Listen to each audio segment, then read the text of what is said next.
Hello everyone, welcome to TradeLyser's How To series. In this video, you're going to understand how to use templates for the dashboard in TradeLyser. Once you register and log into TradeLyser, you're going to land into app.tradelyser.com, which is the landing page or the dashboard for the users. Initially, you're going to see an empty dashboard. Once you start onboarding your data, you'll be able to see much more details for the widgets as well. So in the top right corner, we have provided option called templates. Click on that. There is always a default dashboard which gets loaded when the account gets created. Now you can click on create new template and you can have your own name towards it. I want to call it as options view,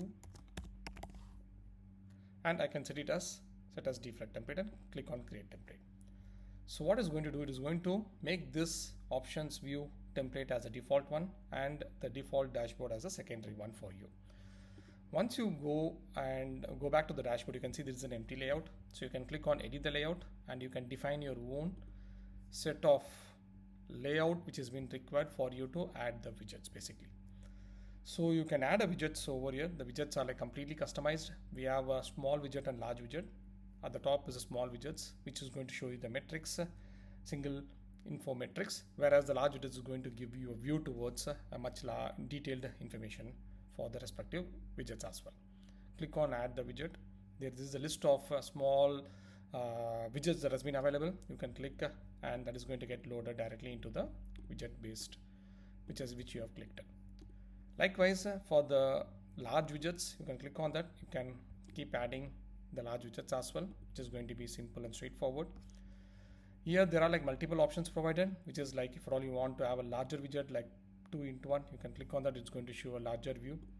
If you want to have a much larger one, which is basically 2x2, like an advanced calendar, that is going to combine the 4 boxes and it is going to show the widget as well.